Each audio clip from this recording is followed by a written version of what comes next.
भारतीय किसान यूनियन राष्ट्र शक्ति की महापंचायत मिश्रिख में 22 अगस्त को हजारों की संख्या में जुटेंगे किसान। विभिन्न समस्याओं के साथ जालसाजी करके बुजुर्ग महिला से बैनामा, आवारा पशु, बिजली, पानी, सड़क के मुद्दों सहित प्रधान फूलपुर झरिया की दबंगई, पेड़ों की चोरी करके कटान व भ्रष्टाचार के मुद्दे रहेंगे प्रमुख। जनपद सीतापुर के अंतर्गत तहसील मिश्रिख में आने वाली 22 अगस्त को भारतीय किसान यूनियन राष्ट्र शक्ति की महापंचायत होगी।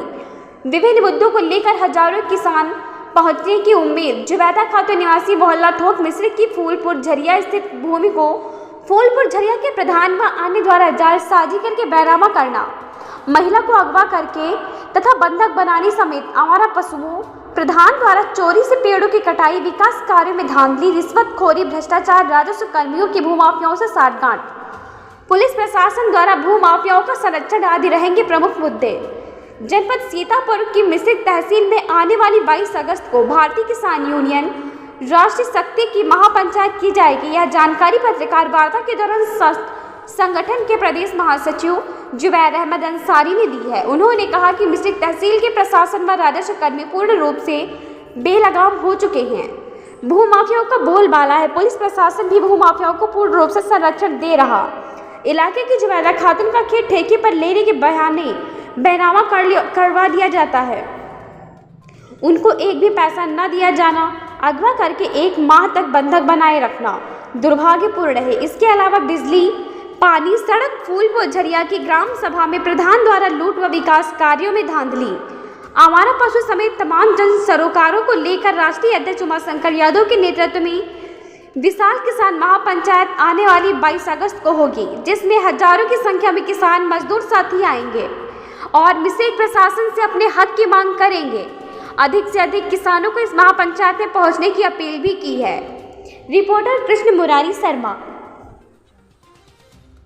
जैसा कि आप सब जानते हैं, मैं उमाशंकर यादव, राष्ट्रीय अध्यक्ष भारतीय किसान यूनियन राष्ट्र शक्ति से, और आज मैं अपने कार्यालय पर नई दरी मंडी ग्रीकगंज सीतापुर में बैठा हुआ था। एक बहुत ही दुर्भाग्यपूर्ण केस हमारे सामने आया है। हमारे साथ जो हस्ती विराजमान है, दुर्भाग्यपूर्ण ही कहा जाएगा कि तहसील प्रशासन द्वारा, राजस्व कर्मियों द्वारा ऐसा दुर्भाग्यपूर्ण कुकृत्य ऐसी हस्तियों के साथ हुआ। हमारे साथ में है श्रीमती जुबैदा खातून, जो समाज कल्याण विभाग के पूर्व सुपरिंटेंडेंट रही और लखनऊ से रिटायर्ड हैं, पीएचडी होल्डर हैं, डॉक्टर की उपाधि से सम्मानित हैं, और ये पैतृक रूप से जनपद हरदोई के की रहने वाली हैं। वर्तमान में ये मिश्रिख में मोहल्ला थोक में निवास करती हैं और इनकी जमीन एक गांव पड़ता है तहसील मिश्रिख के अंतर्गत फूलपुर झरिया।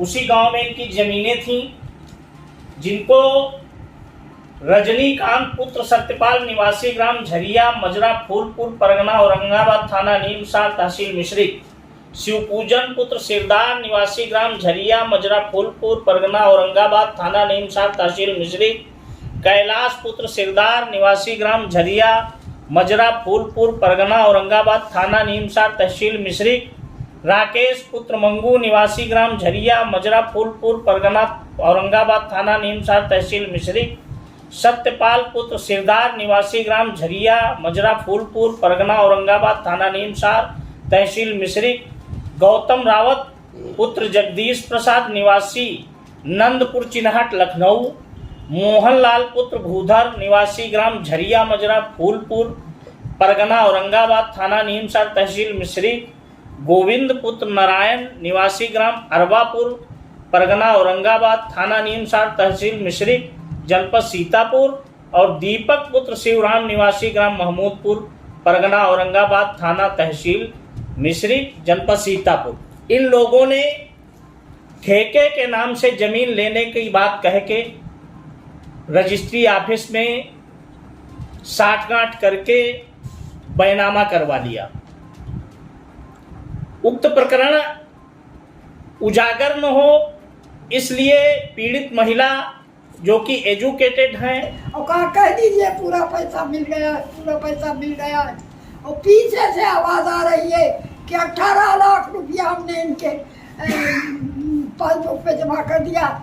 जब मुझे ये मालूम हुआ कि रजिस्ट्रार साहब ने पूछा कि आपको पैसा मिल गया है, पैसा मिल गया है, तो मुझे नहीं मालूम कि पैसा, और पीछे से आवाज़ आ रही है जिनको मैं पहचानती ही नहीं कि 18 लाख रुपया जमा हुआ है। मैंने पासबुक देखी तो मेरी पासबुक बिल्कुल खाली, एक पैसा मुझे नहीं मिला। जो एक पैसा मुझे मिला होता, और मैं खुद ही धोखे में आकर के, इनके कहने में आके मैंने साइन कर दिए। ये सब धोखेबाज धोखेबाज धोखेबाज। कौन लोग थे पूछो? ये कौन लोग हैं जिनको ये आपने लिखित रूप में दिया है? यही लोग हैं? यही लोग हैं। ठीक है, तो अभी आप सबने देखा कि इनके साथ किस तरीके से फ्रॉड हुआ है। मतलब पीछे से कोई व्यक्ति कहता है कि 18 लाख इनके खाते में गया, तो वो खाता चेक किया जाए क्या खाते में 18 लाख गया है, और 18 लाख रुपया अगर गया है तो किस खाते से उसका भुगतान हुआ है, किस चेक से भुगतान हुआ है। और रजिस्ट्रार ने, जो निबंधक अधिकारी है, उसने किस बिना पे ये स्वीकार कर लिया कि इनको पैसा प्राप्त हुआ है। ठेके की जमीन लीज पर लिखाने के लिए जो डॉक्यूमेंट तैयार हुए हैं वो मिली भगत से किस तरीके से बैनामे के कागजों में बदल गए, ये बहुत बड़ा प्रश्न है। और मेन जो है, आप मेन प्रश्न में आइए माता जी, जो आपको वहां से अगवा किया। मुझे ले गए अपने साथ और मुझे ले जा करके पूजन किया, रख दिया। मैं बराबर कहती थी मुझे छोड़ दो, मैं जाऊंगी घर, मगर नहीं। फिर ले गए, फिर ले जाके मुझे वहाँ बंधक बनाया। जब मैंने इनसे ये कहा कि मुझे नहीं छोड़ोगे, क्या मुझे मारने का इरादा करते हो, बड़ी मुश्किल से मैं निकल के आई हूँ, बड़ी मुश्किल से। ऐसी महिला जो इस समाज में वेल एजुकेटेड, पढ़ी लिखी, ऐसी महिला के साथ जब ये घटनाएं घटित हो रही हैं, तो तहसील प्रशासन और जनपद प्रशासन से, भारतीय किसान यूनियन राष्ट्र शक्ति की तरफ से और इस उत्तर प्रदेश की आवाम की तरफ से सरकार से भी मेरा प्रश्न है, क्या इस देश की जनता, इस देश की महिला, इस देश का किसान खुश है? अब ये आने वाला वक्त बताएगा या हमारा आंदोलन बताएगा।